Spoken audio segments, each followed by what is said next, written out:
Baik, bismillahirrahmanirrahim. Assalamualaikum warahmatullahi wabarakatuh dan selamat malam. Pertama-tama kita panjatkan puji dan syukur kepada Allah Subhanahu wa taala karena berkah dan rahmat-Nya kita masih diberikan kesempatan dan kesehatan untuk melakukan persentase pada malam hari ini.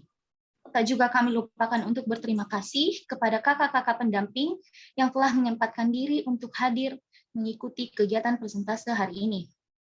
Kami dari kelompok 12 offline akan membahas hasil dari review materi FGD PMH2 hari pertama yang berjudul Keilmuan.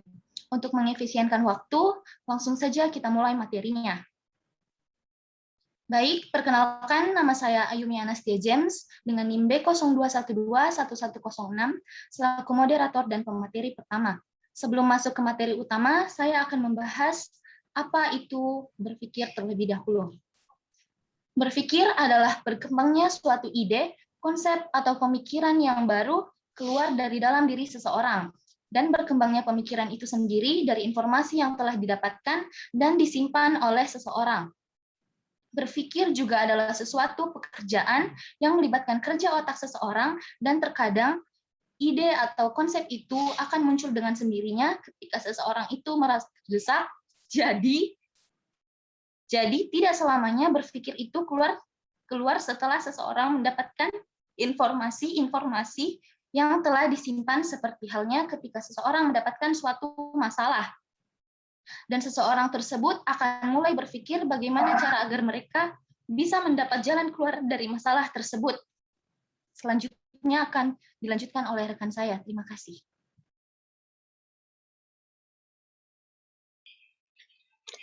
Terima kasih untuk kesempatannya. Nah, saya perkenalkan, saya kerabat Oluan Simamora dengan NIM B0212111007. Dan pada kesempatan ini saya akan menjelaskan tentang ilmu dalam definisi umum. Oke, langsung saja. Ilmu adalah pengetahuan yang berasaskan kenyataan dan telah disusun dengan baik. Ilmu bukan sekedar pengetahuan, tetapi merangkumi sekumpulan pengetahuan berdasarkan teori-teori yang disepakati dan dapat secara sistematik diuji dengan seperangkat metode yang diakui dalam bidang ilmu tertentu. Dan bisa juga disebut bahwa ilmu adalah pengetahuan dalam sistem yang berasal dari studi, pengamatan, juga percobaan untuk menentukan dasar prinsip tentang suatu hal yang akan dikaji. Sekian yang dapat saya sampaikan, dilanjutkan oleh teman saya.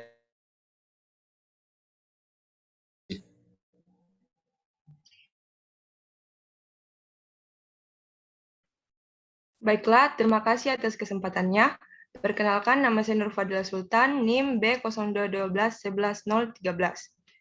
Materi selanjutnya yaitu apa itu pengetahuan. Sebelum kita mengetahui apa itu pengetahuan, perlu kita ketahui bersama apa arti tahu. Tahu adalah sesuatu yang melibatkan indera, yaitu indera kognitif dan rasionalitas.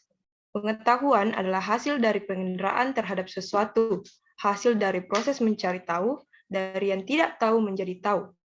Metode mencari tahu diantaranya melalui pendidikan atau pembelajaran. Pengetahuan diawali oleh rasa ingin tahu yang ada di dalam diri manusia. Pengetahuan itu benar jika memenuhi kriteria. Kriteria yang pertama adalah coherence, yaitu tidak bertentangan dengan pengetahuan sebelumnya. Kriteria yang kedua yaitu correspondence, yaitu bersifat induktif atau secara khusus ke umum. Yang ketiga yaitu pragmatis, yaitu problem solving.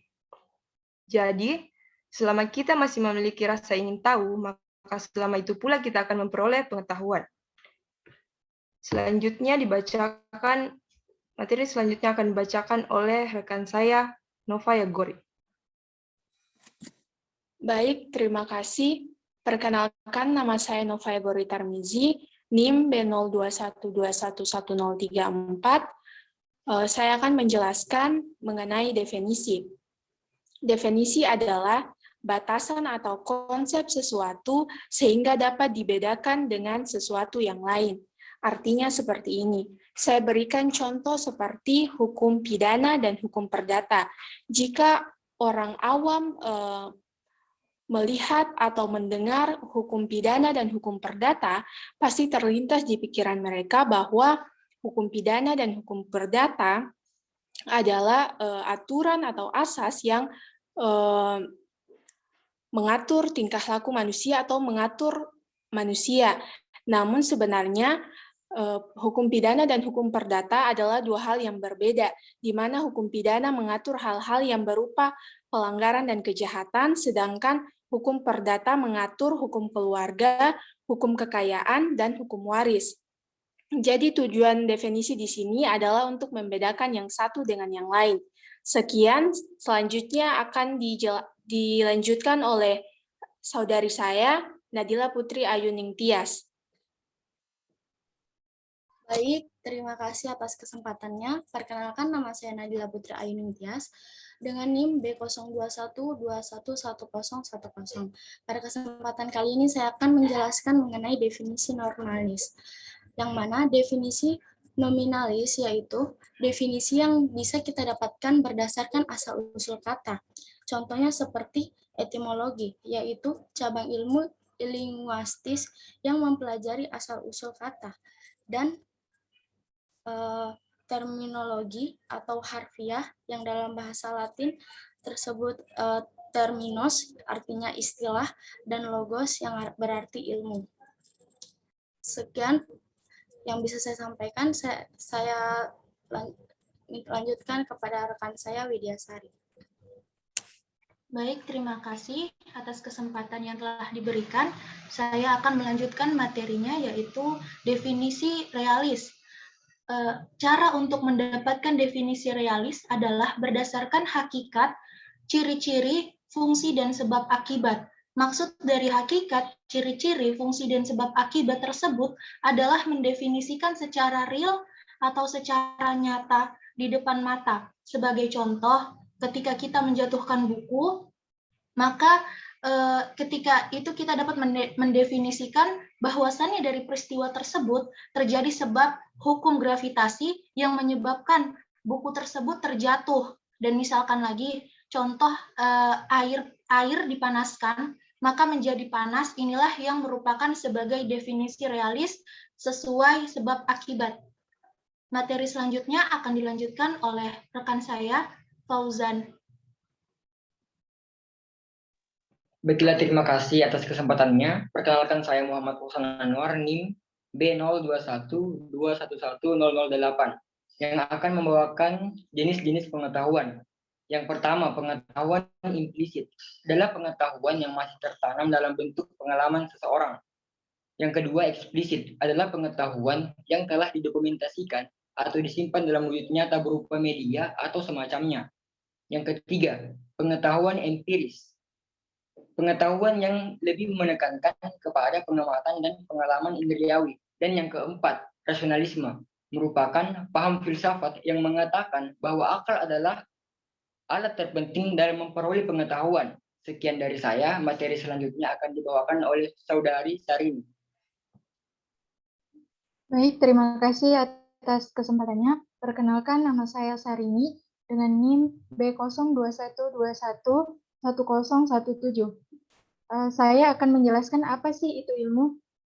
Berdasarkan dengan apa yang telah disampaikan tadi, ada beberapa pendapat ahli yang menjelaskan bahwa ilmu dan pengetahuan itu sama, sehingga ilmu itu dapat diartikan sebagai pengetahuan saja. Berdasarkan ilmu logika, jika Anda tahu tentang sesuatu, sekalipun Anda tidak yakin dengan keberadaan sesuatu itu, pengetahuan Anda tentang sesuatu itu masih bisa disebut dengan ilmu.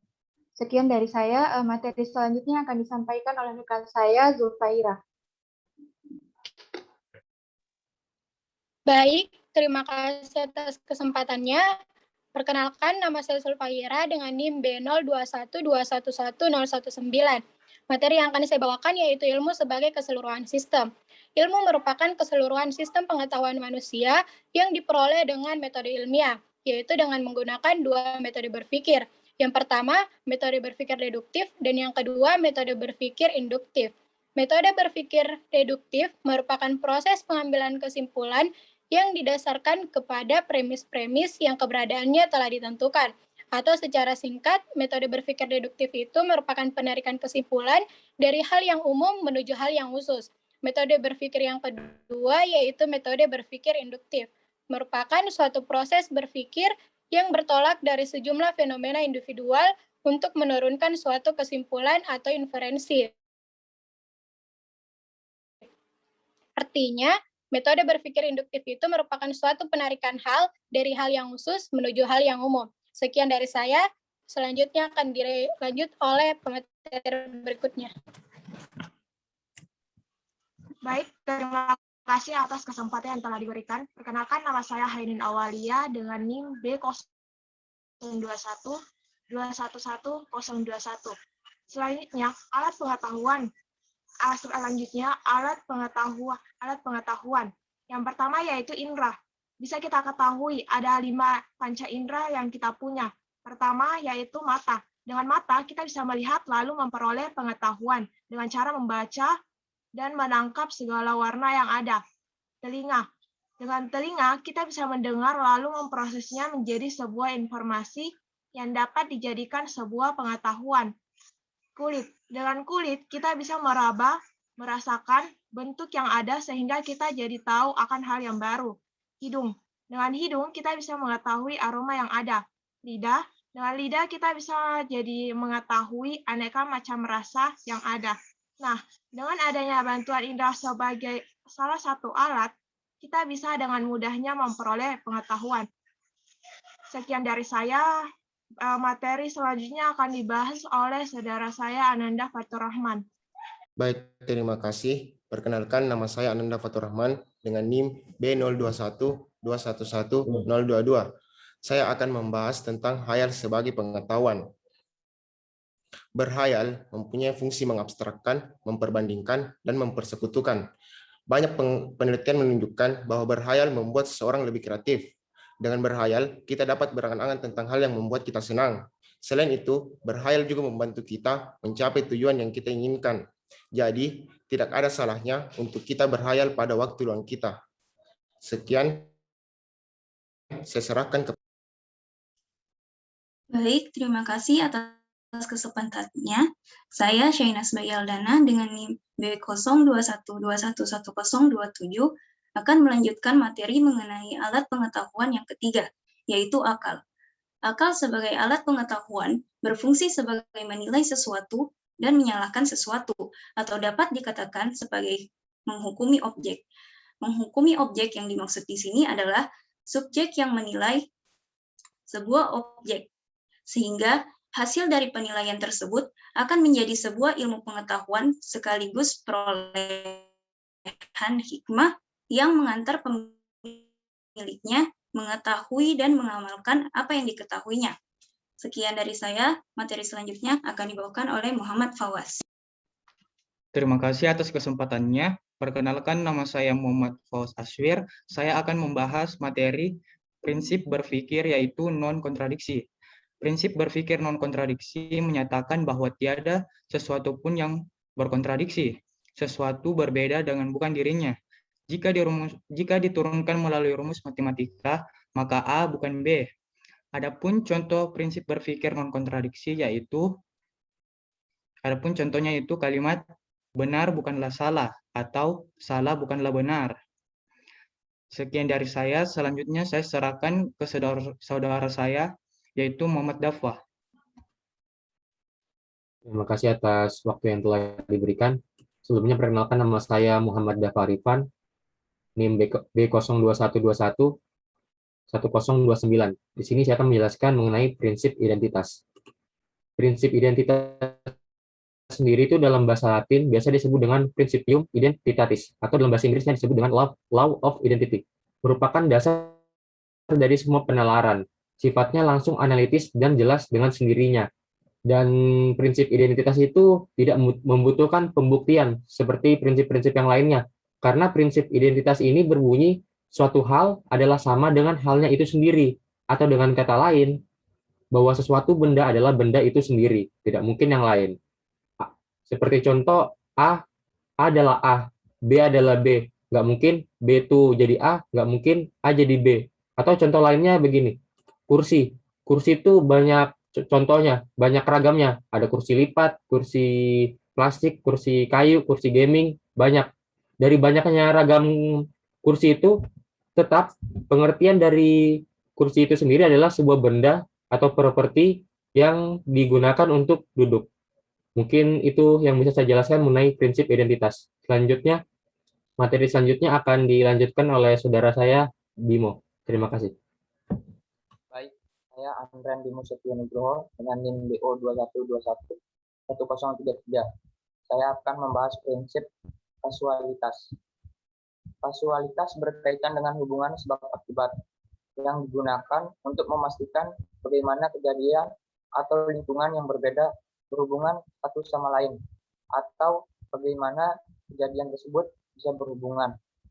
Jadinya prinsip ini menyatakan bahwa tidak ada sesuatu pun yang kebetulan, tiap sebab melahirkan akibat yang akan dibacakan oleh pemateri selanjutnya. Baik, terima kasih atas kesempatannya. Sebelumnya, perkenalkan nama saya Nahria, NIM B0212111035. Nah, di sini saya akan membahas mengenai sejarah Yunani kuno. Sebelumnya, saya akan menjelaskan terlebih dahulu apa itu sejarah. Sejarah adalah suatu ilmu yang disusun atas hasil penyelidikan beberapa peristiwa yang dapat dibuktikan dengan bahan kenyataan. Adapun sejarah yang akan saya bahas di sini yaitu mengenai Yunani kuno. Yunani kuno yaitu peradaban dalam sejarah Yunani yang dimulai dari periode Yunani Arkais pada masa waktu 100 tahun ke-8 sampai ke-6 sebelum Masehi, sampai berakhirnya ratus tahun kuno dan dimulainya masa waktu 100 tahun pertengahan awal. Peradaban ini mencapai puncaknya pada periode Yunani klasik yang mulai mengembang pada masa waktu 100 tahun ke-5 sampai ke-4 sebelum Masehi. Sekian penjelasan materi dari saya, selanjutnya akan dilanjutkan oleh rekan saya Muhammad Muflizaki. Baik, terlebih dahulu terima kasih atas kesempatan yang diberikan. Saya atas nama Muhammad Muflizaki dengan NIM B0212111038 akan membahas tentang sejarah pada masa Yunani klasik. Nah, kelahiran pemikiran filsafat diawali pada abad ke-6 sebelum Masehi, yang ditandai oleh runtuhnya dongeng-dongeng yang selama ini menjadi kebenaran setiap gejala alam. Filsafat Yunani yang telah berhasil mematahkan berbagai mitos tentang kejadian dan asal-usul alam semesta, dan itu berarti dimulainya tahap rasionalis, pemikiran manusia tentang alam semesta. Periode Yunani kuno ini lazim disebut periode filsafat alam. Dikatakan demikian karena pada periode ini ditandai dengan munculnya para ahli pikir alam, di mana arah dan perhatian pemikirannya kepada apa yang diamati di sekitarnya. Pemikiran filsafat Yunani klasik ini mencapai puncaknya pada masa Aristoteles. Itu tadi merupakan pemaparan materi pada masa Yunani klasik. Selanjutnya saya serahkan ke rekan saya, yakni Saudari. Baik, terima kasih atas kesempatannya Saudara Mufli. Saya di sini dengan Devi Triana dengan NIM B0212111041. Di sini saya akan membahas mengenai sejarah abad pertengahan.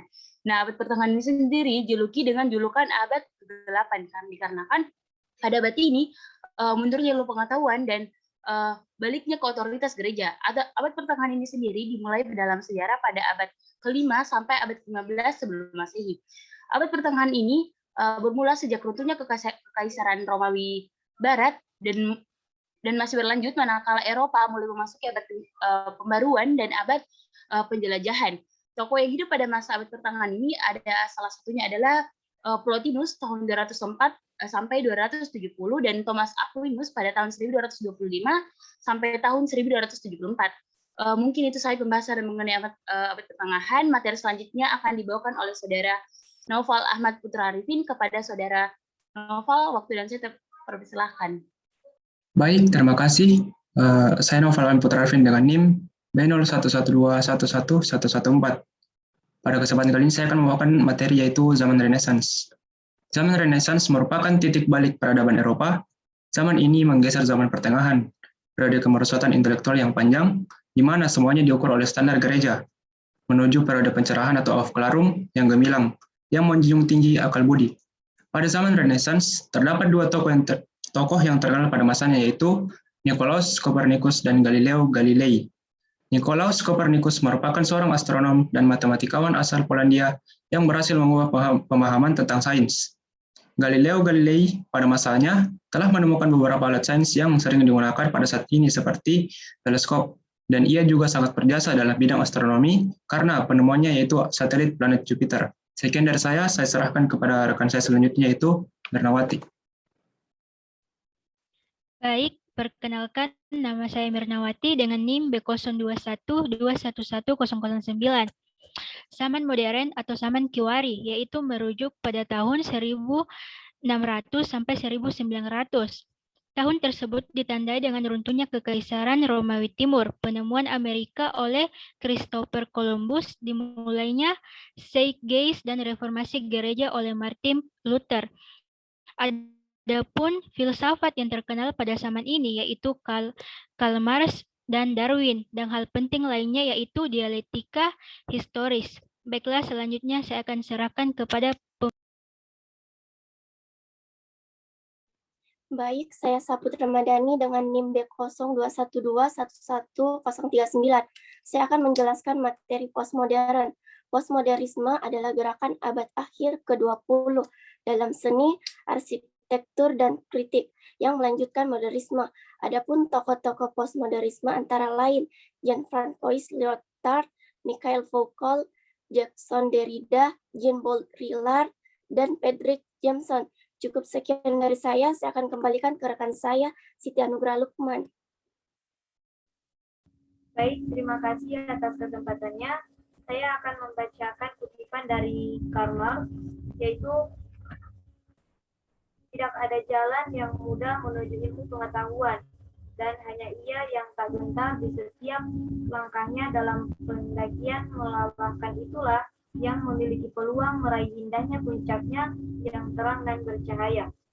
Dari kutipan itu kita ambil kesimpulan bahwa dalam menuntut ilmu, kita akan menghadapi berbagai ancaman dan cobaan tersendiri, yang dimana cobaan tersebut suatu saat akan membuahkan hasil yaitu kesuksesan, dan semoga hal itu terjadi kepada kita semua. Amin ya Rabbal Alamin.